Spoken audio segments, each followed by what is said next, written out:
All right, so for the rest of the class today, I'm going to do a basics of electricity review. And I like to do this at the beginning of class because we're going to pretty quickly start to talk about, watts and volts and amps and electrical specifications. And so I just need to make sure that everybody's on the same page. If you're an electrician or you've taken a lot of classes, this is going to be sort of old news to you. But I just want to make sure everybody's on the same page with the terminology and some of the very fundamental calculations that you're going to need to be familiar with as we go through the class. Nothing complicated, just basic algebra, just to make sure that we're all on the same page here. All right, so electrical terminology. Electricity is energy resulting from charged particles. It's a dynamic flow of electric charge. That's probably the least important of these definitions, but I just had to put it up there. Current is the rate of the flow of electrons through a conductor measured in amps. So I'm going to use current and amperage interchangeably throughout the class. And when you see a spec sheet, we'll look at module spec sheets, we'll look at inverter spec sheets. You'll either see an I or an A depending on the specific context. It might say short circuit current, ISC is 9 amps, 9A. So we'll see either an I or an A, and that'll be referring to the current, which is the rate of the flow of electrons. And we'll look at a diagram in just a minute, and I'll talk a little bit more about what I mean by the rate of flow. All right, voltage is pressure or potential, and it's usually defined as the potential difference between 2 points, point A and point B. Current is the flow past one point in a conductor or a wire. Voltage is the difference between two wires or 2 points or two poles on a battery. You've got the positive and the negative terminal on your battery. If you want to know what the voltage of your battery is, you're going to measure the potential difference between those 2 points. And once again, we're going to look at a graphic, which I think is going to make this a little more clear if it's a little fuzzy in your head right now. Resistance is measured in ohms, and it's the material's opposition to the flow of electrical current, and it's just like friction in a water pipe, and it depends. You're going to have more or less resistance based on what type of material, what the diameter of the material is. We'll talk about wire gauges. The bigger the wire gauge, the lower the resistance. That's the bigger the diameter of the wire. Is it copper? Is it aluminum? Is it silver? Aluminum is higher resistance than copper. How long is the wire? Is it 20 feet? Is it 100 feet? A 100-foot wire is going to have more resistance than the 20-foot wire. Also, the temperature makes a difference. The hotter it is, the more resistance you're going to have. And so when we're building PV systems, we're going to try and have the least resistance as possible, because this friction makes us lose power. It turns power into heat, and that's what we want to avoid. We want to keep all the power we're making with our PV systems, so we want to have low resistance conductors, low resistance systems. We're going to keep the resistance as low as we possibly can when we design systems. So I really like this water analogy. I think it's a really good intuitive way to think about the difference between volts and current and resistance. So if voltage is pressure, that would be like, we've got tank A, we've got tank B. Tank A is totally full of water, tank B is totally empty.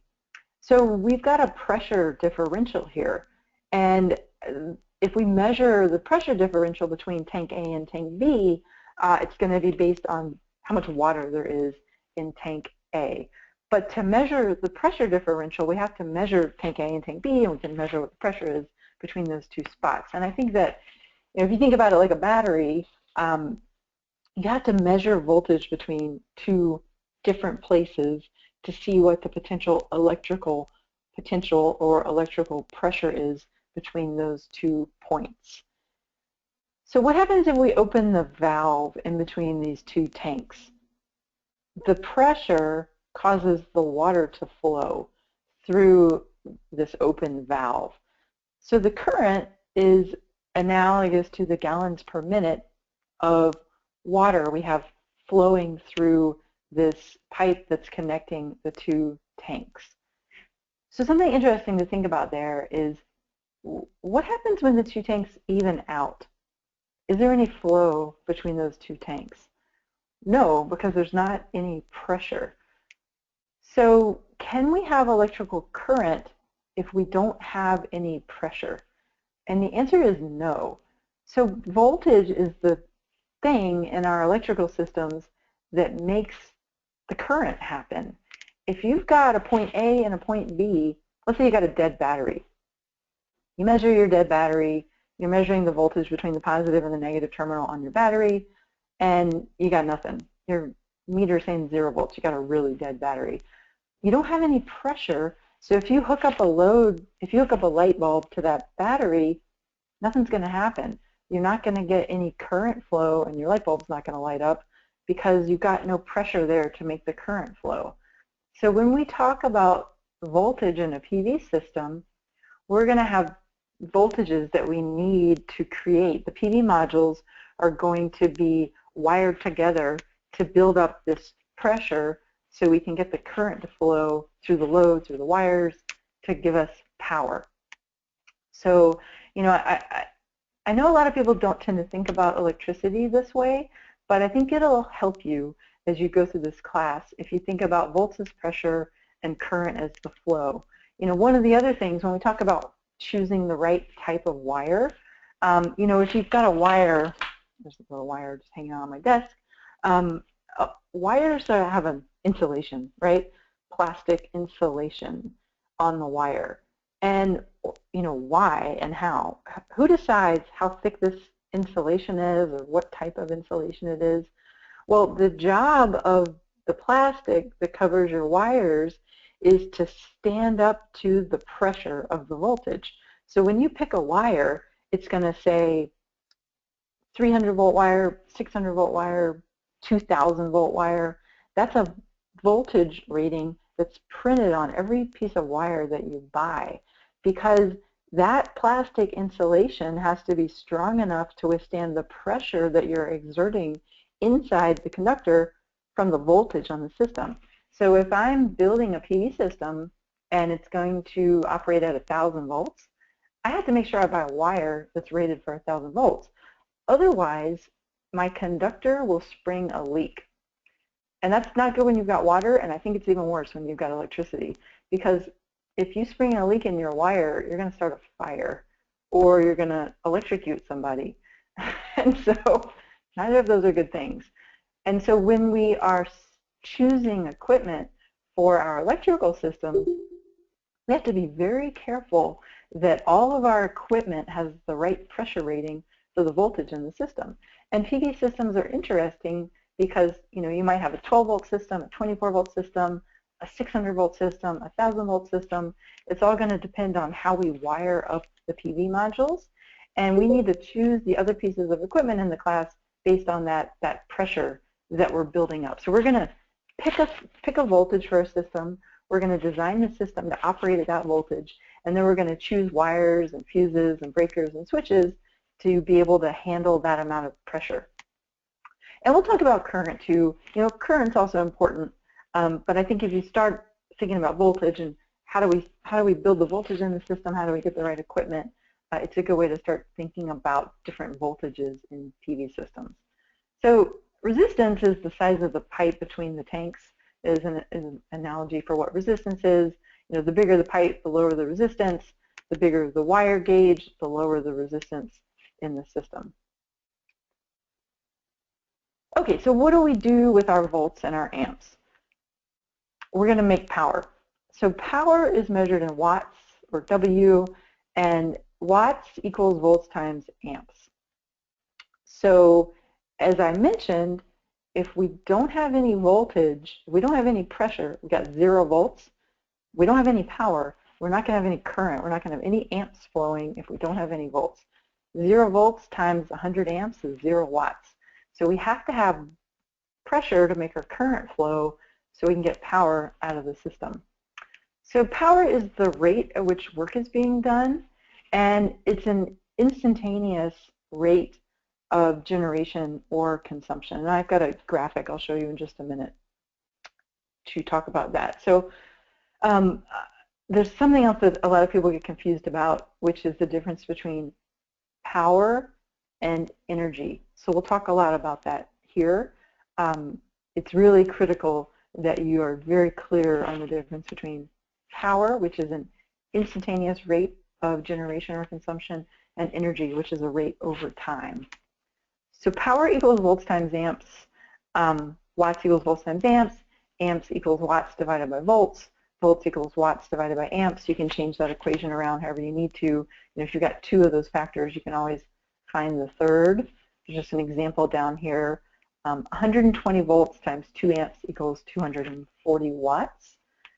So if you think about your house, you plug something into the wall, that's 120 volt outlet. And 240 watts, what would be 2 amps? Maybe like, I don't know, a big computer monitor might draw 2 amps. Light bulbs don't usually draw that much power, especially good light bulbs. Maybe a desktop computer, maybe a ceiling fan, a pretty energy hog ceiling fan running at 120 volts will pull 2 amps. So the instantaneous power draw of your computer monitor or your ceiling fan, if it's drawing 2 amps of current, its power draw would be 240 watts. And we'll look at a lot of different illustrations of power draws.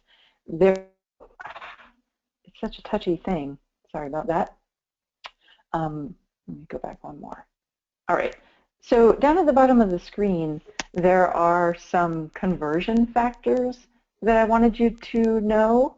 1 kilowatt equals 1,000 watts. 1 megawatt equals 1,000 kilowatts. And why that's important is because a lot of times people talk about PV systems in terms of kilowatts, watts, or megawatts. I'm working on a 2 megawatt PV system design right now. I'll show you an illustration of exactly what that means before the end of the class today. So it's easy to convert if you're converting from watts to kilowatts, you just move the decimal over 3 places to the left. If you're converting from kilowatts to megawatts, you do the same thing. You just move the decimal over 3 places to the left. It's not super critical to know these other conversion factors, but a horsepower is 746 watts. If you're doing something like putting in a well pump, you'll see that they're often rated as a 1/2 horsepower or 3/4 horsepower. It's a motor rating for a well pump. And there's also a BTU per hour rating. Not critical, just wanted to throw it up there in case you're doing something with like a solar-powered well pump. You'll often run into those horsepower ratings. Okay, so there's a light bulb over here on the right side of the screen. And if we were all in a classroom and not online, I like to think about watts in terms of like the lights in the room. So if you turn the lights on, there's an instantaneous power draw. Let's call this a 60-watt light bulb. So it's on 60 watts. It's off 0 watts. It's like 60 watts, 0 watts, 60 watts, 0 watts. Wattage is instantaneous, and if your light bulb is off, there's 0 watts. If you just turn it on for a very brief second, you're pulling 60 watts, and then you turn it off again, you got 0 watts. So it's an instantaneous measurement of either generation or consumption. So that's different than energy. Energy is what happens if we leave the light bulb turned on for an hour, and it's a 60-watt light bulb. If we leave that light bulb on for 1 hour, then we've consumed 60 watt hours. It's power times time. So power, you see watts or kilowatts. Energy, you're going to see watt hours or kilowatt hours. So what does your electric bill say? When you get your electric bill at the end of the month, it's not in watts unless you're an industrial facility, and we're not going to go there right now. Your power bill is in kilowatt hours. The utility is charging you based on your energy consumption. And for most residences, they couldn't care less what your power draw is at different times of the day. What they're looking at is your cumulative energy consumption in terms of kilowatt hours, which is the power draw rate times the time that you're using that power rate. So it's a measure of energy production or consumption. So we've got 60 watt, if we leave that light bulb on for 10 hours, and it's a 60 watt light bulb, 60 watts times 10 hours is 600 watt hours. So that's the energy draw of that specific power consuming light bulb if you leave it on for 10 hours. And we'll look at a couple of PV examples here in just a minute for PV system consumption and production. And stop me if you've got questions. This is pretty basic stuff, but you'd be surprised at how many people get confused about the difference between power and energy. I see a lot of articles in the paper where those two terms are hopelessly confused, so it's good to be very clear on the difference between power and energy. All right, so AC and DC. Direct current and alternating current. Direct current is what PV cells and modules make. Alternating current is what our utility provider provides to our houses. And I like to say one is not better than the other. They're really not even that different. On some level, it hardly makes a difference, except that because PV modules make direct current electricity, we're going to have to convert that, and we'll talk about inverters on Thursday. We can't hook up a PV module directly to a utility grid supplied house without some power conversion equipment in between the two, because we have to convert DC into AC to be able to provide power to the loads in our house or to send power back out to the utility grid. If you look at those diagrams over on the right side of the screen, let's look at the bottom one first. If you look at the alternating current, that's a sine wave. And the sine wave is, when people say 60 hertz or 50 hertz, what they're talking about is how many complete sine waves there are per second for alternating current. So here in the US, we've got 60 hertz power. In Europe, they've got 50 hertz power. That's just a measure of how many sine waves, this complete sine wave, this red line there are per second in the power that's provided by the utility generation source, and it has to do with the turbines and how fast they're spinning. So what's going on with this sine wave? This black line on this chart is meant to depict 0 volts or 0 pressure. So what happens with the sine wave is actually sort of interesting. The voltage goes up and the voltage goes down, and the voltage goes up and the voltage goes down. And that's why it's called alternating current, because both the current and the voltage follow this sine wave up and down, up and down, up and down, where they actually are sort of going positive, negative, and they travel through this 0 voltage point, which is it's a little bit hard to intuitively grasp, what the heck's going on here and why. If you could slow this down, 60 hertz is, that's very rapid movement of this current in sine wave.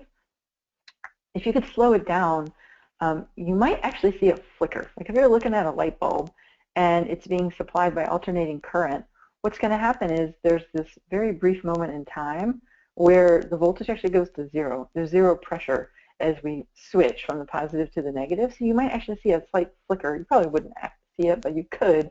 If you could slow this down enough, you might see a slight flicker in your bulb because there's actually 0 pressure at every intersection of this sine wave with this black line, which is the 0 volts. The real difference is that with DC direct current, it doesn't go up and down like a sine wave. It's just unidirectional, one direction current flow. The voltage is just fixed, 24 volts, 600 volts, 1000 volts, whatever it is. It's not following that sine wave path. So when we convert DC to AC, what we're doing is we're taking that straight line and we're going to force it into a sine wave. We're going to put steps in that straight line to force it to look like and act like an AC sine wave. So that's the conversion process that we have to do with the electricity that comes out of a battery or that comes out of a PV module, it's always DC, and how we convert it and where we convert it, there's a lot of different options, but we have to make that direct current into alternating current to be able to feed it back into our houses and into the electricity grid. And we'll talk a little bit more about AC and DC later in the class, but mainly you just have to be aware that PV modules and batteries produce DC. In our houses, we're using AC. Everything being supplied by the utility grid around the world is alternating current. All right, we're going to do a couple of power and energy calculations, and then we'll pretty much be done for the day. But we're going to look at energy consumption for electrical loads, energy production from PV, and we'll do a couple of battery storage examples. All right, so here's a practice question. We've got 5 PV modules.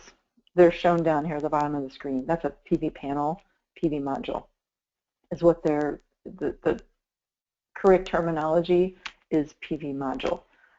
So a PV module, with each panel, we've got 5, and they produce 8 amps and 30 volts at full sun.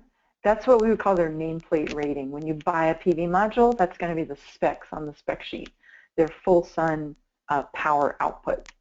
So how much power would these 5 modules produce under full sun conditions? Well, I gave you part of the answer down here already. To figure out the power for each module, that's going to be the nameplate rating on the module. We just multiply 8 amps times 30 volts. 30 volts times 8 amps equals 240 watts. So each one of these PV modules is a 240 watt module. So when you buy a 240 watt module, a 300 watt module, what that's telling you is it's a power rating for the module. It's not telling you anything about the energy that that system is going to produce. It's just a factory nameplate power rating for that module. So what about the 5 modules altogether? And it's pretty easy math. 5 modules times 240 watts equals 1,200 watts. So we're going to call this a 1.2 kW array. Oh, that's what John said, 1.2. So John, you actually said 1.2 kWh. So that's, don't forget that's energy, and we're just talking about power right now. And power does not have a time component to it. So when you buy a PV module or you buy a PV array, you're buying it based on a power potential. We don't know anything about the energy yet. So this is just the power rating, the nameplate rating of the array. So what about energy? Well, if we look at the energy, we have to know something about how long the sun is shining. So we've got these 5 PV modules that produce 30 volts and 8 amps at full sun. How much energy are we going to make if these modules are installed in a place where they get about 5 hours of sun a day on average, or one day? We're going to do different calculations throughout the course of this class. But to figure out the energy that a PV system makes, we need to know something about the location, the direction they're facing, how much shade they get. Is it a rainy place? Is it a very sunny place? How much sun do we expect to get per day? And that's usually called peak sun hours. And we'll talk about where to find those numbers and how they vary from place to place. 5 hours just happens to be the average for North Carolina, and a lot of the Southeast is 5 hours of full sun a day on average throughout the year. We'll talk a lot more about that next week. All right, same calculation. We've got 240 watt modules. We've got 240 watts times 5 hours of peak sun a day is 1,200 watt hours per day per module. We've got 5 modules. We're going to multiply 1,200 watt hours a day times 5 modules. We get 6,000 watt hours a day from this PV array. That equals 6 kilowatt hours a day if we get 5 hours of full sun. And that number is going to vary every day. You get rainy days, you get cloudy days.